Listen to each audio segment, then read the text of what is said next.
Hello, and welcome back to Holding Both Up Close and Personal. This is episode 2. It happened so fast, part 2. Captioned, The Moment Didn't Just Happen to Me. Last episode, I shared what it felt like when my life and the life of my mother split into before and after. The phone call, the train ride, the surgery, the fear. But one thing I realized later, while I was living this in real time, other people were carrying it too. So today, my uncle and my aunt are joining me to share their experience, their perspective, and what that season was like for them.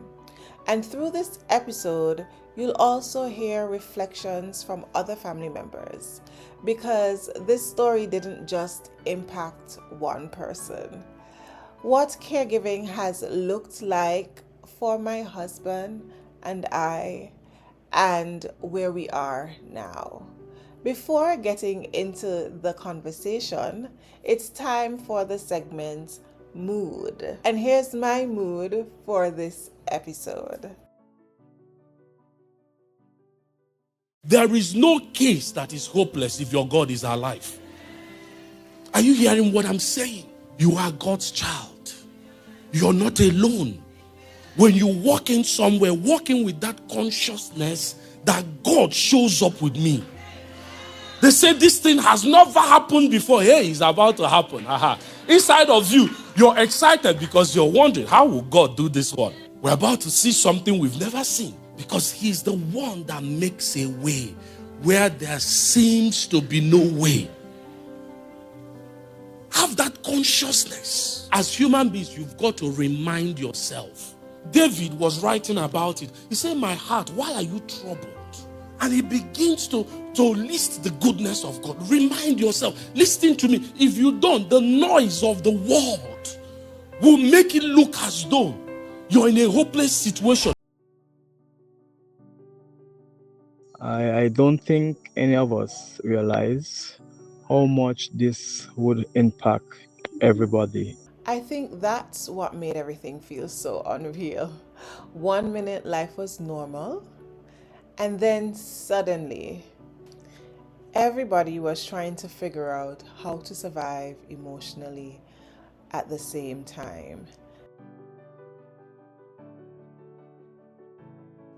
I remember praying constantly during that season. It reminded me how fragile life really is. You stop taking time and health for granted. And the thing about trauma is everybody experiences it differently.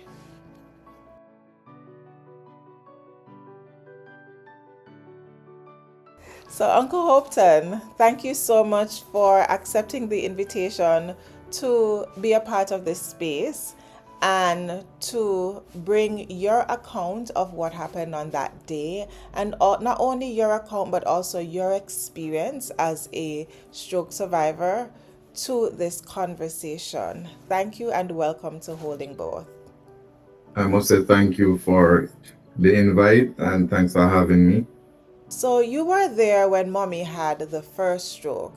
And what Yes. makes your perspective unique is that you survived a stroke yourself. So I want to Yes. start there.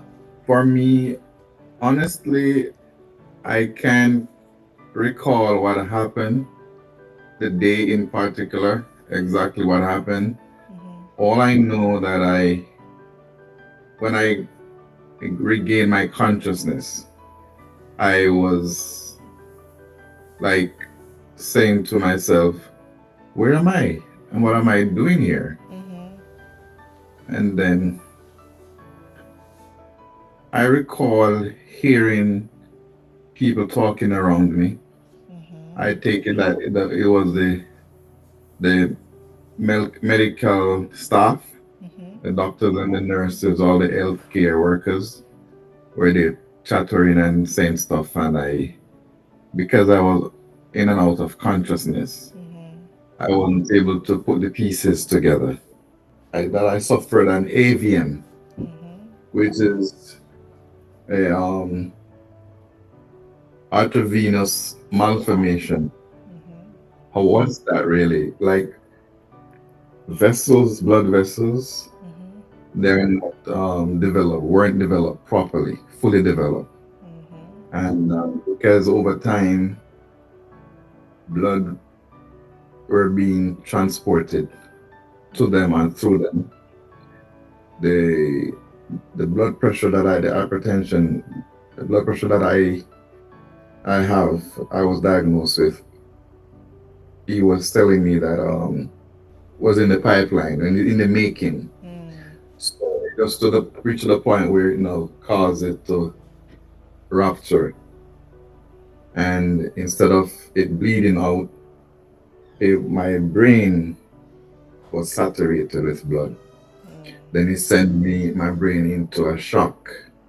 I'm here to celebrate my victory and give God all the gratitude that I can to have seen me through thus far. We join with you in celebrating how far God has brought you.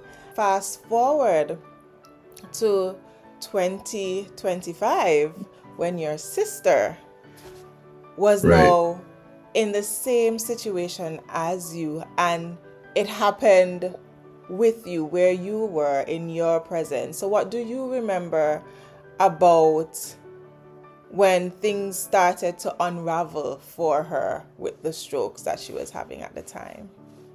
Well, for me, it's like a flashback. The emotions were very high. It brought me back to my days, even though it was early days yet for me when it happened to her, which was very hard to see it, not even out of it. And here we have to deal with it. Not me per se, but the family has to deal with something of this magnitude once again, I pray to the Lord and I ask Him to do the same for her, my sister. And I even say, Lord, if you could do for me, I know you can do it for her. And I'm begging you, do even more for her than what it did for me. I don't want to see her go through that. I want to see her get out of it as quickly as possible too. So at the time, I was probably like thinking ahead to say, I want to see this just happen and just go. If it happens already, there's nothing I can do to change it. All belief was, Lord, please let it just pass. What do you wish more people understood about stroke recovery? Okay, I wish they would do more research or study on the get more knowledge on it, education, learn more about stroke itself, the cause and the effects of stroke, and how to go about the getting comprehensive rehabilitation, and also the diet. Diet plays a very good role and it's very impactful. Do the research as well as ask questions. Find stroke survivors on or go online, or you could find an institution that deal with stroke. Stay stress free. I also want to share a few Bible scriptures that I read. I have Psalm 30, verse 2. Oh Lord my God, I cried to you for help and you heal me. I have Isaiah 41:10. So do not fear, for I am with you. Do not be dismayed, for I am your God. I will strengthen you and help you. I will uphold you with my righteous right hand. And I have Philippians 4:6-7. Do not be anxious about anything, but in every situation, by prayer and petition, with thanksgiving, present your request to God, and the peace of God, which transcends all understanding, will guard you. Thank you, Uncle Hopton, for taking the Welcome, my time dear. for taking the time to share your experience with us and for just expressing your faith in the way that you have. I do pray that God will continue to be with you on your journey as you continue to recover. I know life changes after experiencing a stroke and the different fears that you may carry. Um, but I know that with the fear, you have your faith, and so you will be able to keep pushing through amidst everything. So, thank you again, and thank you for Thank you being for on. having me. You're It's my pleasure. welcome. Honestly, I think we all were in shock. None of us, nobody expects or expected a phone call like that. It just changed everything so quickly.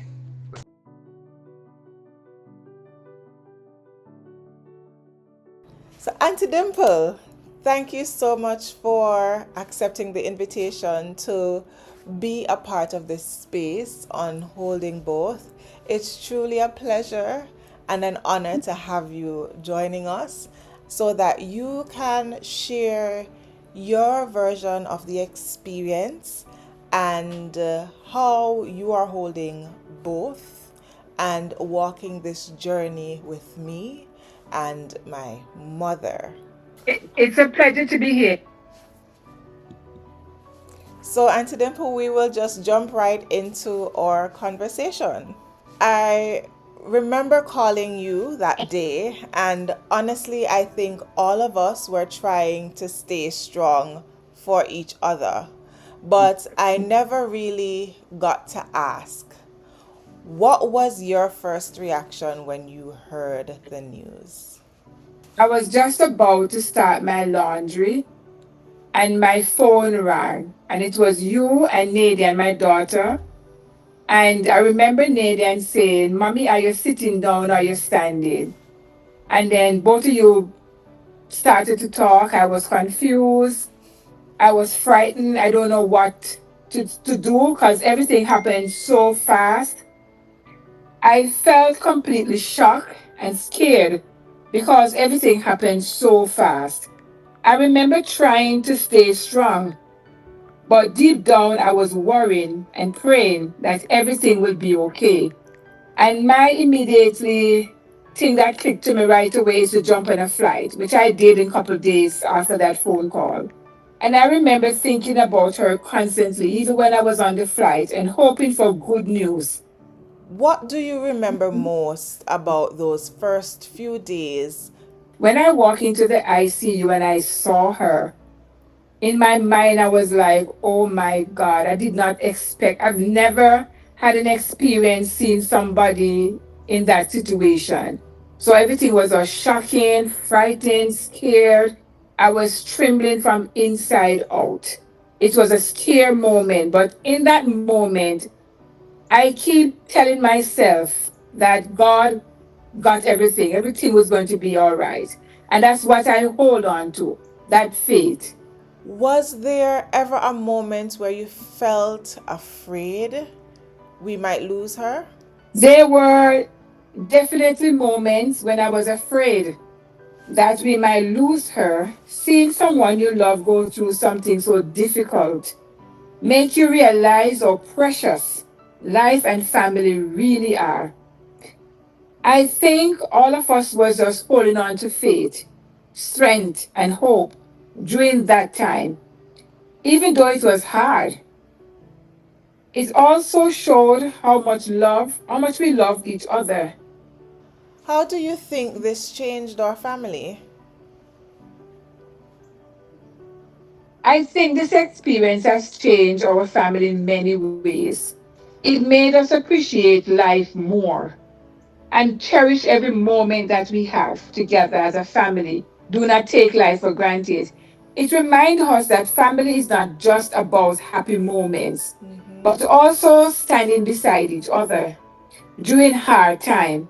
I believe it makes us stronger, closer, and more grateful every day that we get to spend time with each other. And listen, it's a lesson because every time I remembered it, it's like it happened yesterday, but I still holding on to that faith. Powerful words. You mentioned things like holding on to faith, holding on to hope. And that's what this space is about, you know.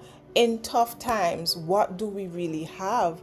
And when it comes down to it, that's all we have: hope, faith, and love for each other to take us through the tough times.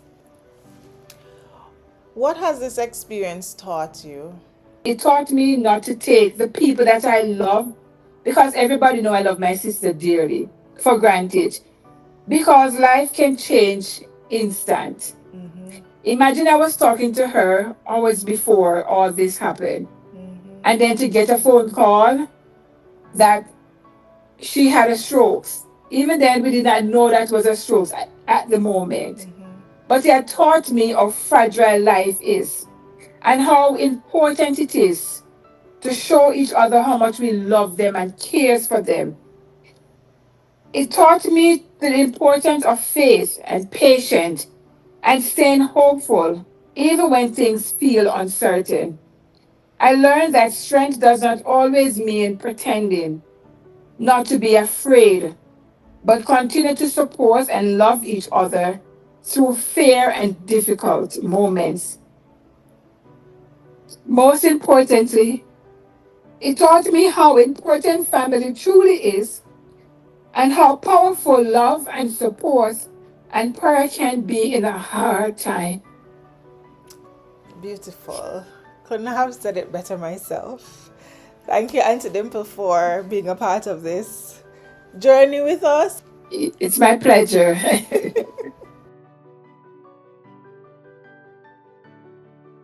I think this experience taught us not to take life for granted. Life can change at any moment. We were slowly finding our footing again. Mommy started improving. She was walking, doing therapy with my husband, getting stronger, and for a moment it felt like maybe we had survived the hardest part. But then July came and everything changed. I remember the day vividly. July 3rd, to be exact, the day before 4th of July. Early that morning, I was talking about taking my mom to King of Persia Mall. So I was making plans to take her there. And then my phone rang. It was my mom's cousin who was staying with my mom and my grandfather at the time. And my cousin said, "Your mom dropped in the bathroom and she's not responding." The fear felt different because now I knew what a stroke meant. This time it didn't just impact me emotionally, it changed our marriage, our routine, our home. So now I want to bring my husband into the conversation.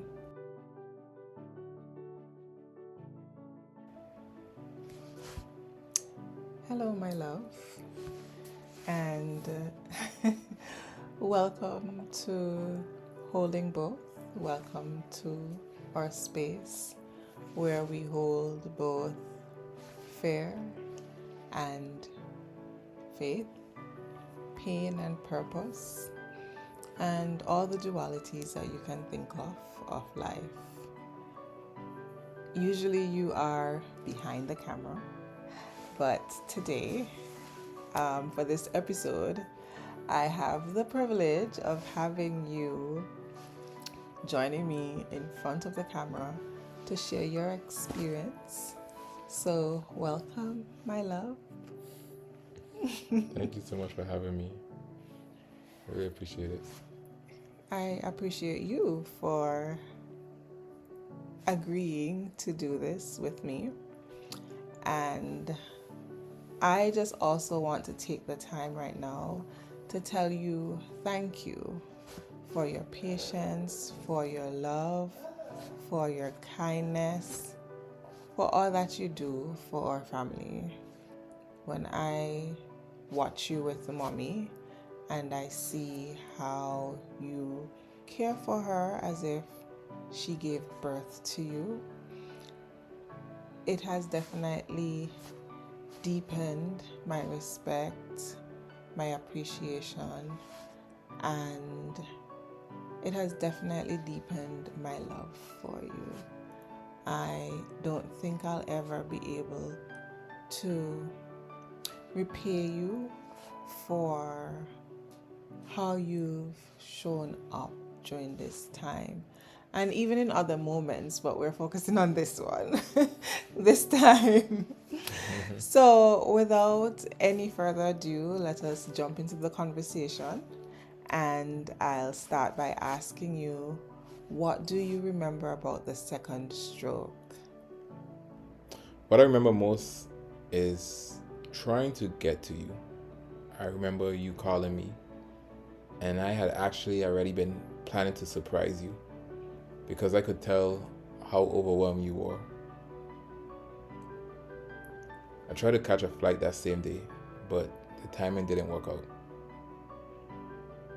But I had already packed my bags. I was literally trying to book the ticket while driving to the airport. You can imagine you on the phone talking to whoever and driving. Don't try this at home, people, but desperate times call for desperate measures. Desperate measure. I had to make sure I was going to be there for you. And then I caught the next flight the following day and came straight to be with you. And mommy.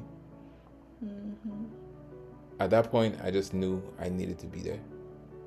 And I was relieved that you were there, actually. When you came, I remember just feeling some relief, some release in the midst of the heaviness and everything that was going on at the time. What was it like watching me go through all of this? It was hard. It was really hard. Because I know how close you are to your mom. And honestly, I just wanted to support you however I could. I remember driving back and forth to the hospital, bringing you clothes, food, and whatever you needed. And deodorant. And sometimes support just looks like just being there, helping somebody not feel alone while their whole world is changing. Yeah. My whole world was definitely changing. How did caregiving change our day-to-day life? Everything changed. Our schedules changed, sleep changed, finances changed. Emotionally, it was exhausting. How can I say? A lot of our life started focusing on caregiving. Late nights, early morning, check-in feeding, doctor visits, therapy, trying to make sure nothing went wrong. And because caregiving pulled you away from work, I had to step up however I could. What do people misunderstand about caregiving spouses? Watching both of you hurting in different ways. Watching your mom struggle physically. Also watching you carry everything emotionally. And then having to learn things we never imagined. Learning feeding tubes, therapy, transfers, medical language. It was definitely overwhelming at times.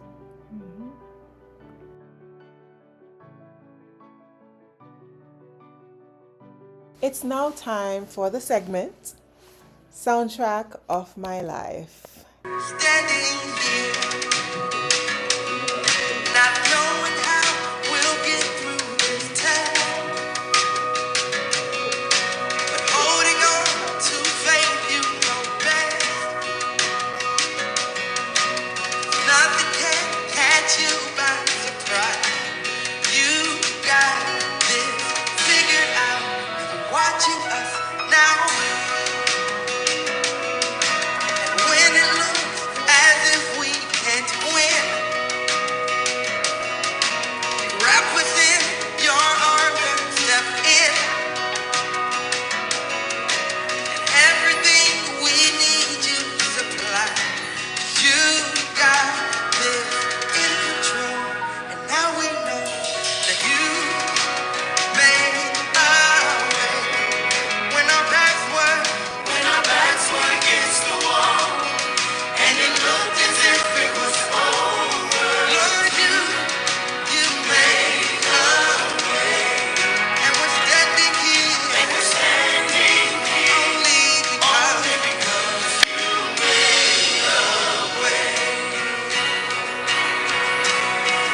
do you think this experience changed us?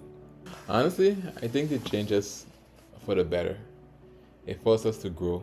It taught us resilience.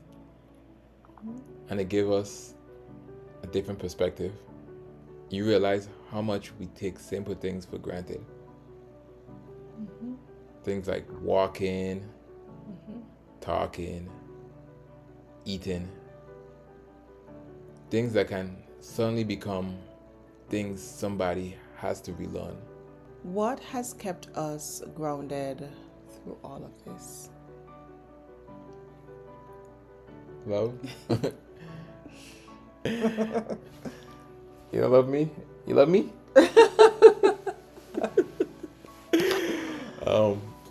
Faith, grace, and hope.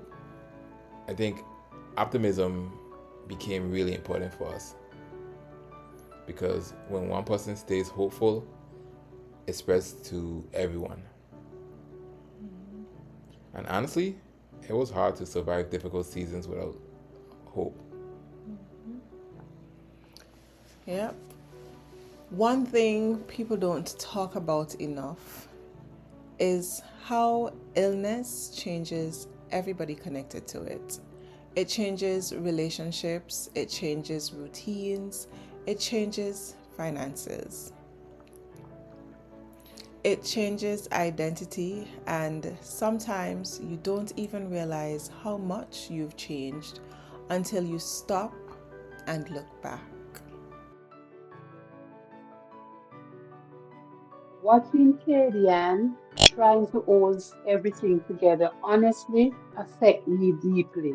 I don't think people realize how much caregivers carry emotionally.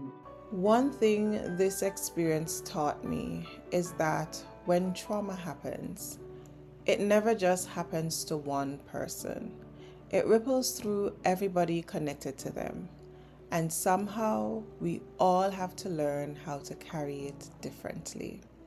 Some of us carry it through prayer, some through caregiving, some through showing up, some through quiet support. But all of us are carrying something. We're still learning, still adjusting, and still healing. If you made it to the end of this episode, please comment the word See, C in the comment section. And as always, thank you for joining us on this journey. And if you're walking through something you didn't choose and trying to carry what feels impossible, you're not alone. You're just holding both. both.